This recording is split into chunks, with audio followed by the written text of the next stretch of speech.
But then Jung-hoon broke out in a cold sweat and quietly pulled on Jin-Woo's sleeve. Maybe he wasn't feeling well. Jin-Woo frowned with worry. Hey, are you okay? He asked. Jung-hoon shook his head. I'm fine, he said, but his voice was shaky. It's just, would you mind going first? I'm really nervous right now. His eyes pleaded for Jin-Woo to agree. Jin-Woo grinned from ear to ear as he stepped forward. Who wouldn't feel a mix of excitement and nerves when just a few minutes could change everything? He walked up to a no-nonsense staff member, who was taking Jung-hoon's place. Name? The staff member asked briskly. Jin-Woo Sung. There. The man nodded. Mr. Sung, please put your hand on that black panel and wait. Jin-Woo stepped over to the mystery meter, and did exactly as he was told. A moment later, the employee looked up from Jin-Woo's papers with a slight frown. Huh? It says here you've already been evaluated. The man's voice trailed off as he stared at the results. Jin-Woo's rank was clearly listed. Something strange was happening. Most hunters who wanted to be retested were E rank. After shooting Jin-Woo a look of pity, they finally turned on the manometer. Lip, which. The machine made a few weird noises, and then went silent. The results popped up on the screen. Huh? What's going on with this thing? The tester looked confused and waved Jin-Woo back. Wait, hold on, he said. Jin-Woo tilted his head. Huh? Let's try that again. Okay. Jin-Woo agreed, placing his hand on the panel once more. Lip, which. The room fell silent. No one had ever seen anything like this before. The employee looked super frustrated. Why did the machine have to mess up now of all times? He asked Jin-Woo to try again. I'm really sorry, sir. Let's give it one last shot. Jin-Woo decided to keep his hand on the panel this time, because they tried so many times already. Then, womb. What on earth was happening? The man's forehead started sweating bullets. People around them began to murmur and stare. Something weird was definitely going down. What's happening? How many times is this going on? Is something wrong? The employee was getting more nervous as everyone stared. Good. Thud. Furf. Thud. Seriously, what am I supposed to do now? Panic started to kick in. Hey, what's going on? Where's Chang-sik? Why are you handling everything by yourself? The employee quickly turned around, startled. Ki-so Jung, the assistant manager from reception, walked in. Mr. Jung. The tester sighed in relief. Happy for the unexpected help, Chang-sik went to the restroom. Ki-so started to say something stern. How dare he leave his post in the middle of? But then stopped himself. Cough. Well, it turned out Ki-so arrived just in time. The newbie looked like he was struggling without his boss around.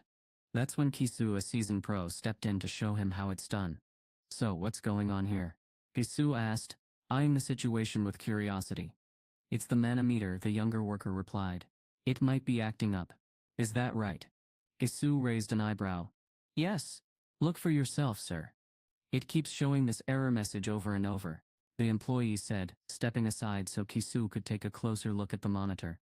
Ki-so's eyes widened as he stared at the screen. He froze in surprise. How long have you worked here? Ki-so asked sharply. About 6 months, the Moit replied nervously. Did I press something I shouldn't have? That's not it. Ki-so snapped, his voice rising. Just get Chang-sik over here, immediately. The employee blinked in confusion. What's going on, sir? I don't care if he's in the bathroom, get him here now. Ki-so barked. The employee jumped at the shout. What's wrong, sir? They stuttered. This isn't an error, Ki-so said, jabbing at the screen.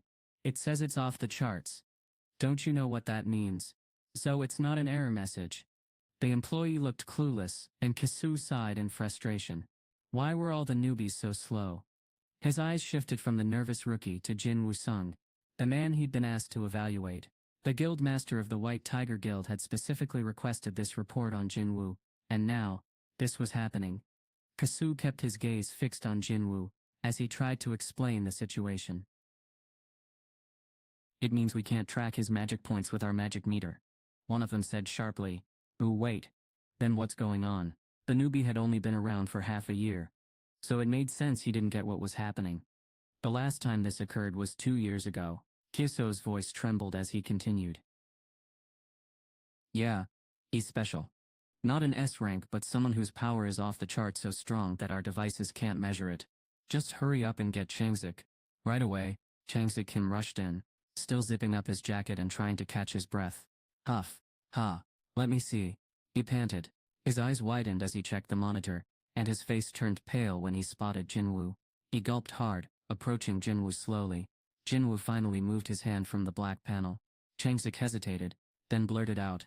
Our device says something's different about you, Mr. Sung. Alright, Jin-Woo, your mana is way off the charts. Our current equipment can't even begin to measure it properly, Changsik explained. We'd need a fancier tool for that, but we have to get permission from the higher-ups first. No biggie though, just come back in 3 days. And we'll figure this out. How many times had he said those exact words before? Jin-Woo couldn't remember the last time this happened. As an experienced hunter, he instantly knew what this meant. Awesome. His test was on hold. Basically, if in 3 days the more advanced machine couldn't measure his result, he would definitely get that rank. It's all coming together.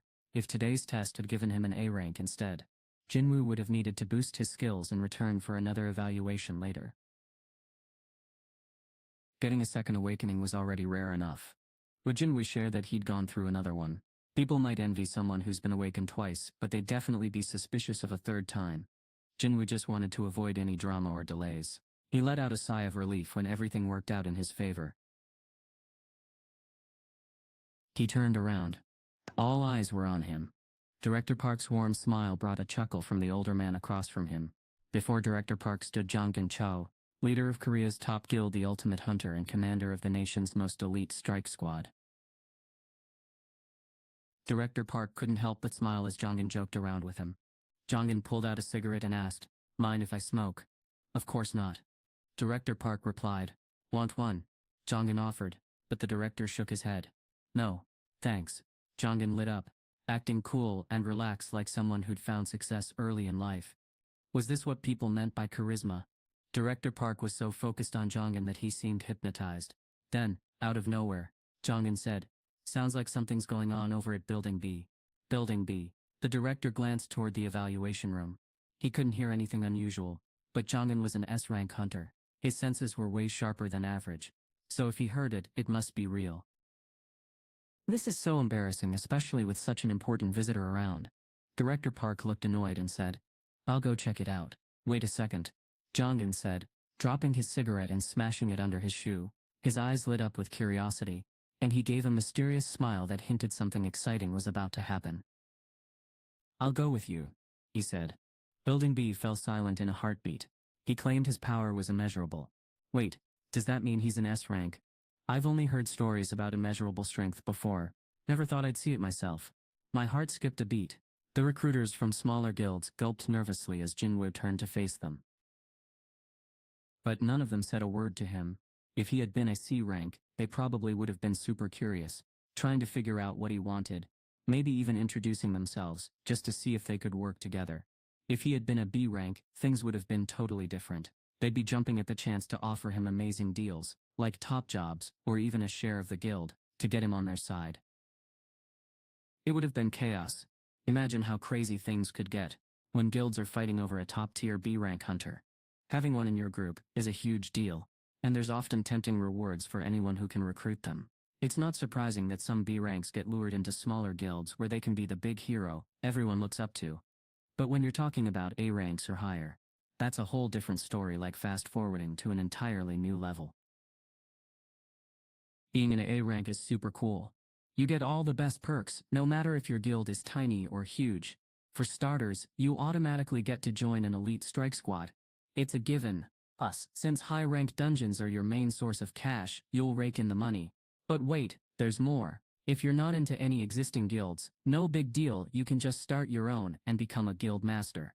Talk about awesome opportunities. Since they could form a decent-sized team themselves, why bother joining someone else's? I mean, an A-rank hunter is already a big deal, powerful enough to handle some serious stuff alone. But then there was this guy who just got evaluated. And he wasn't even an A rank. He was an S rank. Only 9 people in all of South Korea have that level of power. Mind blown. Right? So does that mean there are now 10 S rank hunters? This guy was way out of the recruiters' league. They gulped nervously and decided to stay quiet, letting him pass by without a word. He was just a pipe dream. Or so they thought at first. But then, wait a minute. Isn't there an opportunity hiding here? A few clever scouts all had the same bright idea at the same time. What if they connected this ultra-powerful S-rank being with a big guild and got a commission? After all, an S-rank signing bonus was at least tens of billions of won. Getting even 1% of that amount would mean they could retire on the spot. If they were lucky enough to win his favor and become his personal assistant, they'd be set for life. There was even a rumor that one PA got a Porsche for their birthday. Talk about a gift. Maybe I should go for it. I'm pretty good at convincing people. Should I take the chance? A million thoughts raced through the recruiters' minds in just seconds. Losing would sting for just a moment, but winning would feel amazing forever. They started creeping toward Jin-Woo, sneaking quick glances at each other. Suddenly someone pointed at the entrance and gasped. Huh? That's... Their heads all snapped toward the door at once, super excited or nervous about what was happening next. Their eyes nearly popped out as they stared in shock. Whoa. A man walked into Building B dressed in a sharp suit. Everyone there knew who he was. Jongin Chai. Someone asked, barely above a whisper. What is the president of the Hunters Guild doing here? Another person wondered aloud. It was like he could feel all those eyes on him. Jongin smoothed out his jacket and walked confidently over to Jin-Woo. Questions buzzed through the air. How did President Chai get here so fast? Was Jin-Woo already working with the Hunters Guild? Did they know about him all along? A top-tier guild really stands out in a big way. The recruiters had seen this coming.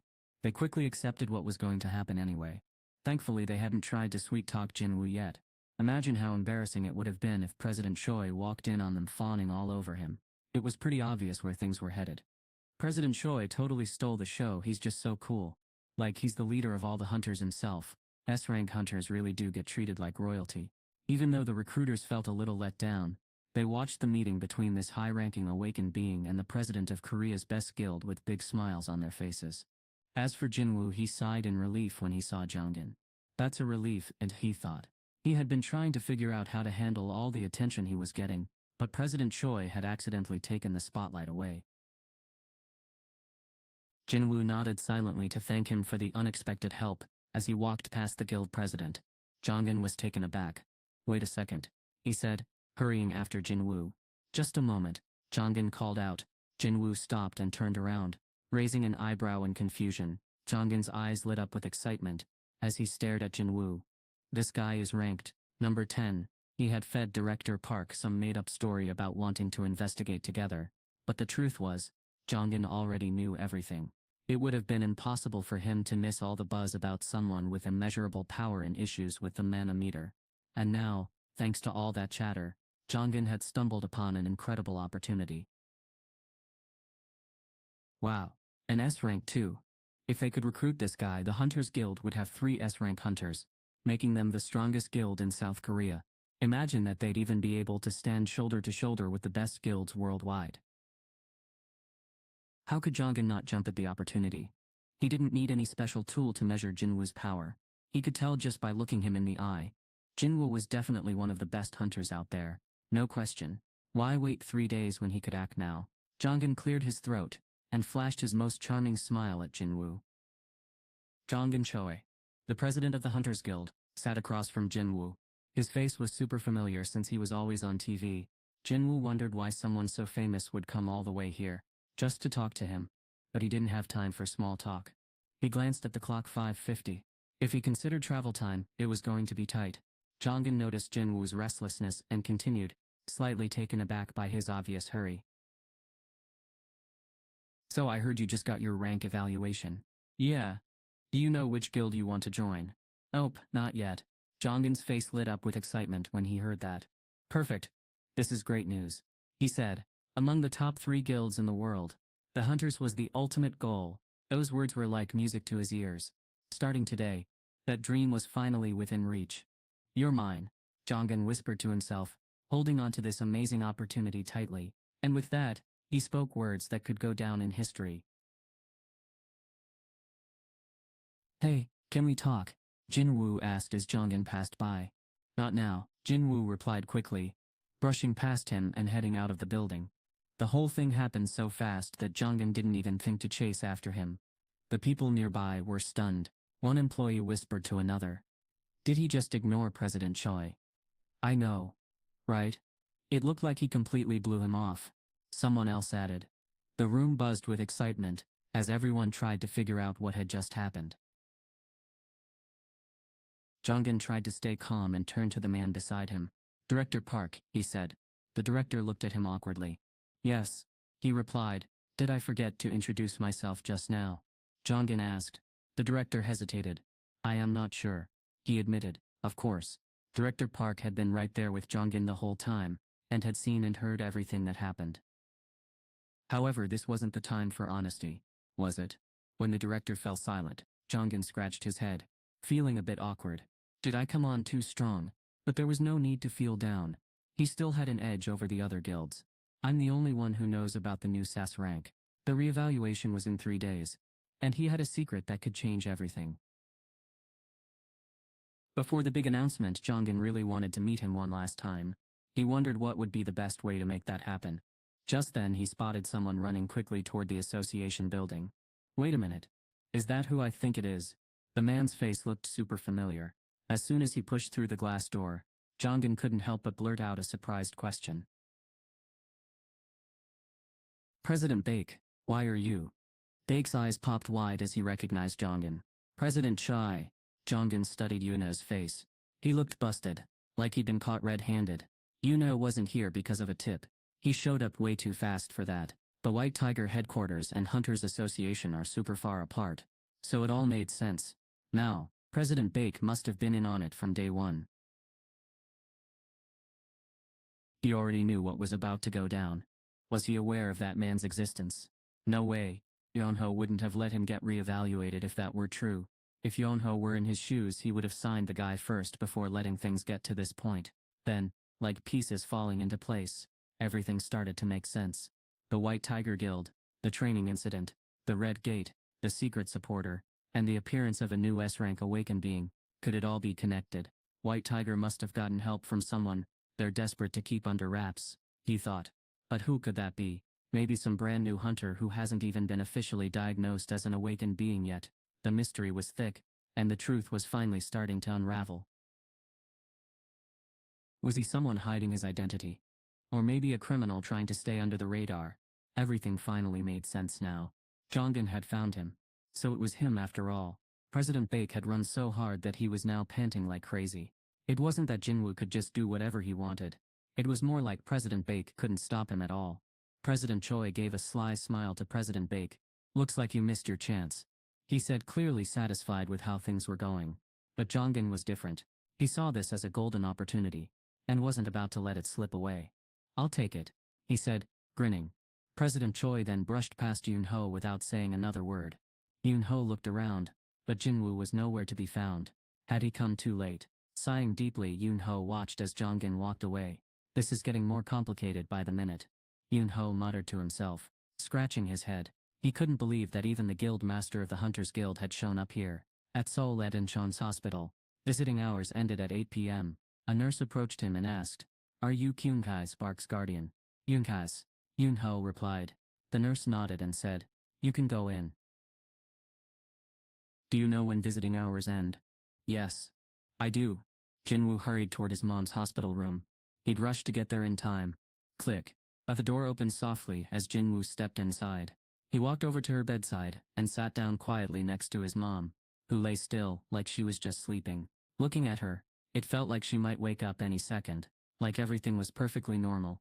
But deep down, he knew she was in a sleep she wouldn't wake up from. She came down with a mysterious sickness that was first discovered when strange gates started showing up. The doctors mentioned there were about 10 other patients in this hospital alone with the same condition. He softly held her hand, looking at her with worried eyes. "Mom," he whispered. Luckily, a special machine powered by glowing essence stones kept her hand from shriveling up, even though she'd been in a coma for years. But there was a catch: those essence stones were super expensive. Keeping the machine running every day for a month cost more than 5 million won. If the group hadn't helped pay those medical bills, there's no way he could afford it on his own. Not when he was just a guy in his 20s trying to make ends meet. But after all this time and effort, he could finally hold his mom's hand again. Still, things weren't the same as they used to be. Instead of just keeping her alive, he might actually cure her. The elixir of life, given to him by the system, was his only hope. He couldn't be sure if it would work, but the real problem was figuring out how to make it.